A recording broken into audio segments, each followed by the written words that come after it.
Today, I'm going to be talking about the other factors or other root causes that has actually led to a decline in the progress of Nigerian footballers, home and abroad.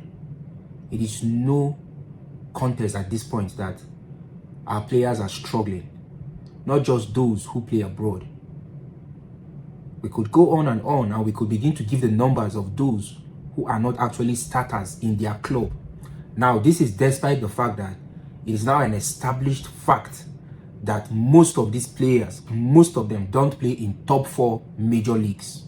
To add salt on the wound, when we decide to come back home to the home base, you get to see our local teams in the past years struggle to qualify from group stages of the CAF Championship. There was an era where whenever CAF is going on, you hear of the Eyimbas of this world. We struggle to qualify from group stages. We don't just struggle with the North Africans. We struggle with some funny, with due respect, countries that you don't even know. So when you look at it from the players who play abroad, and when you look at the local leagues back home, we're all struggling on different fronts. So I'm going to give the other reasons or factors that have been opined or suggested by football commentators. And when you look at these reasons, they are right. But in the video I made, you could go watch the video and the link is going to be below. I actually highlighted a drastic decline in our coaching education to be the major issue. It is the major issue. Yes, we could talk about funding. We're going to talk about it. We could talk about structure that comes from funding. But when you look at it deeply, like if you want to do a surgery that does not require much money, even if we know that if you want your league, your football, the whole structure and everything to progress, it needs a lot of funding. If Nigeria decides that they want to go solve this whole problem in a lesser or in a way that is not going to be costly, doing a surgery on the coaching education would actually allow these dying patients to survive. It will give it a good number of years to actually breathe. And that is why I highlighted coaching education as very, very fundamental. The reason I made that to be the fundamental issue is the fact that if you talk about infrastructure, after the 2010 World Cup, South Africa had that funding after the whole Mandela effect, God bless his soul, the late Nelson Mandela. There was a lot of funding, because of the hosting, they hosted the World Cup and all that. And today we still see that going, but though there is a decline, in maintenance and all that. But you can't still, there is no, with due respect, technically, you don't see a lot of progress in how the Bafanas play, with due respect. They have one of the best pitches. Forget what the qualifiers of between Nigeria and the Bafanas, all the using of that particular pitch was just on purpose. They have good pitches, they have good stadiums compared to what you find in other places in Africa. So, but with all the funding, with all the infrastructure, I can't really look at South Africa as that shining El Dorado, when it comes to football in Africa. So at times you could have all the funding and all that, the structure, but if the education is not there, you're still destined to fail. Even if you're doing well, you're not going to do well compared to the talent you've got in your country. That is why I actually put coaching education at the very top. If you give money to someone today who knows nothing about business, the business is still not going to succeed. You're still going to fail in that business. It is one thing to have money, it is another thing to know how to use it. And when you go to coaching education, I'm going to go down to places like Belgium and give you an example. They have a model that is working. And even the United Kingdom is actually learning from that model. 9-year-old, they play with 9-year-old. 15-year-old play with 15-year-old. The age grade, they play by age grade. They don't mix them. And they play 8 aside. They don't play like full pitch, like 11 and all that. They play small-sided games in most of their competitions. 8 aside, 10 aside, 7 aside. And what that helps to do to the kids is it allows them to understand how to play multiple positions. It allows them to understand how to use the pitch. It allows them to understand spacing. It builds their technicality more. And even the United Kingdom is learning from that model now. You think it was a fluke, they had the golden generation and they're still trying to regroup and, you know, bring in more bodies and all that into the national team. You think it's a fluke that there was a time that it's still happening. Most scouts go to Belgium. It's because the coaching education and the model was working. You go to footballing countries, they have a national curriculum. National. They go on break, their leagues from 9-year-old, 10-year-old, count it, whether it's 5 years old league, they have their leagues. And they go on break when the Premier Leagues go on break. If I want to talk about England now, Scotland, Northern Ireland, Wales, they have a calendar. No matter how little they are, they begin to incorporate that mentality. They have a national curriculum. You don't teach under 10 what you're supposed to teach under 15. You don't teach under 15 what you're supposed to teach under 10. There is a curriculum for coaching. So what they teach footballers in Gwarimpa is what they will teach footballers in Inewi. Is what they will teach in Owerri. Is what they will teach in Sokoto. So you get to see that footballers nationally have an identity. Coaching education. Secondly, football is is not funded by government. Government only creates a framework. The Nigerian government needs to they need to take off their hands from football administration. Even in the days of the golden generation, it was not like there was a structure that has ever worked in football in Nigeria. No. We just had leaders who could do things on their own then during that golden generation. And that is what I actually talked about in my previous video. Which the link, I'm going to put the link below so you go watch. That generation was just special. We just had leaders. We just had footballers who were ahead of their time. In every department, you find leaders. And even the subs are leaders. There needs to be a deregulation of the footballing sector. Those who manage the Premier League and their leagues are private entities.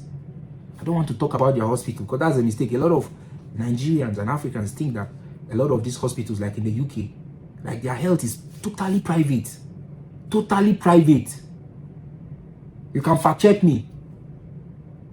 Government only exists to give the legal framework to make these things strive, to regulate, to make sure that it's a win-win for everyone. So the management of our local leagues, the management of our football association, government needs to remove their hand. They should just be there as regulators. And there should be consequences for defaulting. Private entities they have to follow the framework. Government should remove their hands. The only thing government can talk about is, okay, who is the chairman of our association, Nigerian Football Association and all those things. You could have influences here and there. Politics is local. It's played everywhere. But these people should just be there as they should be creating, theirs is to create the regulatory framework. And when they are making these laws, it should not be repugnant to natural justice, equity, and good conscience. They shouldn't make laws to make it so hard for these private entities to actually thrive. They shouldn't put bottlenecks here and there. They should give these guys free hands to go out, make the nation proud. At the same time, they make football, soccer, to be a business model that drives in investors, that gives the room for economic growth and acceleration.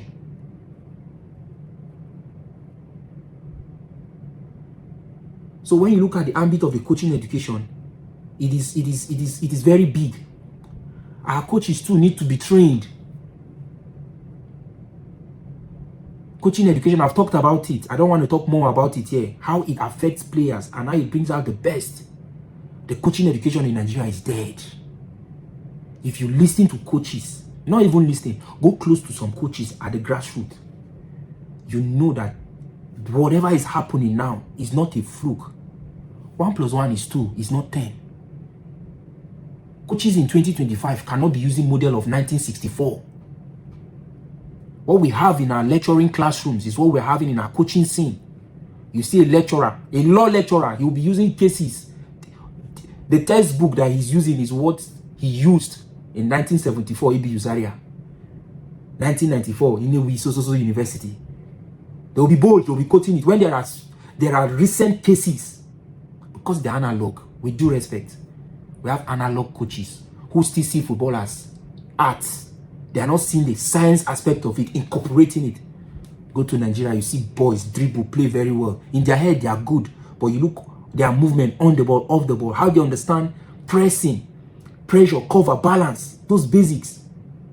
You don't find it. You still go to, in this time of the world, you still go to Nigeria, you see defenders, very short. Short defenders. See goalkeeper short. You can begin to see a lot of things that are just wrong. You see a coach who is looking for a top striker. He wants his top striker to be driven, to know how to control. When you come to this climb, there are top strikers at the ages of 10, 12. They don't even know. Some of them cannot even control the ball. But once they can score, they pick them out.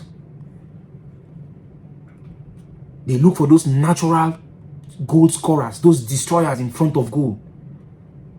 Some of you wonder why the likes of their Lukaku, it took them years to actually know how to do basic ball control. And you wonder why is Lukaku playing? He doesn't even know how to control the ball. What's his work? His work is to score. Those simple decisions. That's how those kind of the Lukakus of this world were discovered. Coaches back home in Nigeria, they want the striker to finish, to know how to dribble, how to do this. We've talked about funding. And funding has nothing to do with government. Even if government gives like subsidy into, like put subsidized sports, government can come to subsidize sport, but they should remove their hands. Give this thing to private sector. And don't give it to your cronies. See, open the door, free market. Let those who can bid, who can come in even with their funds, take over. 90% of athletes in the United States are sponsored by individuals. They are private sponsors. And when these athletes go on to Olympics, different races, different competitions, and they win, they get those money medals, it goes to their private companies. Fully privatized. Even at the young level, people playing basketball, those playing volleyball, those playing boxing, 10 years, 15 years, they have private sponsors. Individuals with money are looking for people to sponsor. But who takes the glory? You don't hear about these private guys or these sponsors. You just hear United States, Olympics, they are dragging with China for gold medal. Mostly private sponsors. But the glory goes to United States. But the government has given that, it has created that environment for these things to thrive. They're only there to regulate it. Government smiles, government takes the glory, it gives that political sovereignty, that political sagacity amongst nations. The United States could brag. The private individuals make their money, their returns, it's coming back. It's a win-win for everyone. When you have funding in place, what happens? It gives, naturally the structure takes place. So funding gives room for structure. You can't have structure without funding. Once funding comes and the money is being put in the right place, the right channels, structure naturally takes place. When the foundation is there, the roof will stand naturally. Finally, we have to talk about the mindset of our players. We've got good indigenous coaches, but there is this see finish that players have for black coaches, home and abroad. This is a very controversial issue, but I will say it in the best way I can. My hopes and my dream is to be on the touchline for many years before maybe I one day say I'm going to retire. Because that is what I know how to do. Wake me. I'm a world-class coach. I'm ahead. I'm just ahead. It's just time. I'm going to be there. So I've seen stuffs in my growth so far. I'm not yet there, I'm still growing, but I've seen stuffs. Nigerian footballers born abroad who play grassroots football, Saturdays football, Sundays football in the UK, different places. You had discussions with fellow coaches. It's the same. Once your skin is like this, there is this natural disrespect they have for you. You're going to do lineup. Some of them want to question it. They will see coaches that are sound and good. They want to disrespect you. But when they see Dudu, you know Dudu skin. Even if the Dudu does not know his left from his right. Oh, they bow. They bow. That attitude needs to stop. That disrespect to local coaches needs to stop. That you need to respect your coach only when he knows his left from his right. You have bad attitude. And even when the coach understands his game, knows his onions, most of them, not all, you find few who have that home training, but most of them, they want to disrespect you. They want to question your authority. That is what they do to a lot of our indigenous coaches. We know it. Things they cannot do in their clubs, they will do it to our indigenous coaches. Our indigenous coaches also, they have their own blame. With due respect, most of them, they are just into coaching. They don't want to get fully educated. Be so good at your craft that your players, whether you like it or not, we now live in a world where people do not naturally respect you, especially in football. I've coached boys who naturally, from the first day I was announced as their coach, that respect was not just there. It took them time to understand that, no, this one understands football. This one understands he knows his onions. When they now discover that I'm crazy, they will now still calm down.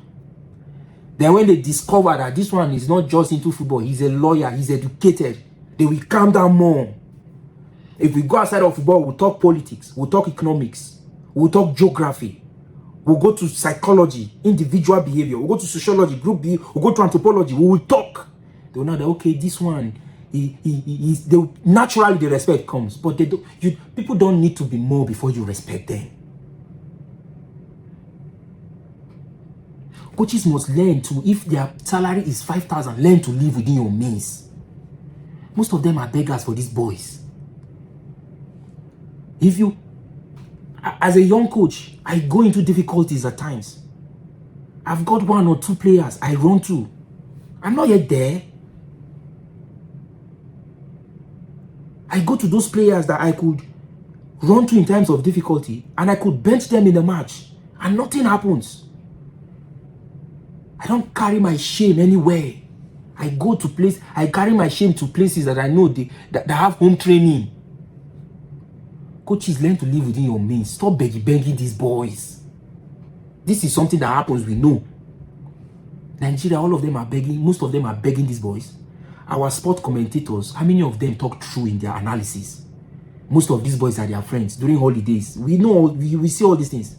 They take them out, they give them on. So even when they are doing analysis about these boys, you don't find that true analysis from sport commentators like it used to be back in the days. Sport commentators were using their pen. They were using it to change things. Lose match now. Lose matches those days. You will hear when just lose match. You're gonna feel the heat from sport commentators. Today, some people are Osimhen's friend, some people are Boniface's friend, some people are Lookman's friend. You see them giving commentaries in their various YouTube and Facebook, and you see all the lies. You see all the romance with truth. We complain about a country where we complain about the government. In the little way we find ourselves, where we could speak truth to ourselves as brothers. It's a wake-up call. You could tell them the truth, even if you don't want to be brutal, but you could tell them in the ways you people call diplomacy. At least still tell them. We don't find that. We find people looking for their next urgent 2K. So, in summary, our coaching education something needs to be done about it. We've never had that structure in football in Nigeria. Like I said from the beginning, those who made it happen, the golden generation, because of the leadership, the skills, and the character They had. Coaching education. Our coaches need to be educated. We need to have a curriculum from grassroots right up. We need to have a ladder. 7 years should be 7 years. 10 years should be 10 years. This is what Senegal is doing, and it's paying off for them. We need massive funding. Morocco has done it. South Africa, after the World Cup during Mandela, they did it. Whatever they are turning their country into, now then sabi, but they've done it. And when we have that funding, we'll have infrastructure. And in that we'll have that infrastructure and we'll have the structure. And when the structure is in place, government has to take off their hands, stand back, and allow the private sector to take care of our sport, even beyond soccer. Nigeria, go to the south, you find people that will swim and stay inside the water for 3 days. And we're not doing well at the global stage in swimming. Go to the north, all these MotoGP, car racing, go and see Malu boys in the north. 15 years old, we drive a lorry from Kano to Lagos. He will pad his seat with pillows. And we can't find us doing, we cannot turn the canoes to a hub of motor racing. Bring these people down. We cannot turn the south, the Ijaws. How many times are we doing well in swimming? Who told you Nigerians are not good swimmers? You've not gone to the south. You've not seen the Ijaws. Is it football? At least these 3 things I know Nigeria can key into it, and it's going to be $1 billion industry for us. Nigeria is supposed to have League 1, League 2, League 3. Players in League 3 in Nigeria are supposed to be earning nothing less than $1 million or $2 million monthly if the industry is monetized and things are done rightly. It's a wake-up call. There needs to be a unity amongst sport commentators. We need to start drumming the sound now. Coaches, commentators, there needs to be a unity. There needs to be noise. The noise needs to be loud. When it is so loud, it is going to be heard. I'm no politician, but I know that we're at a stage where things are so worse now. And one thing I believe about life is when things get so worse, it gets to a stage where it can't get worse than it is. And I want to believe that if the Lord is done, who knows, the present administration, the government, might listen. So Nigerian government, please, save sports, not just football. Turn that industry to $1 billion industry. A lot of youths in Nigeria can make it through sports. Is it chess? Is it snooker?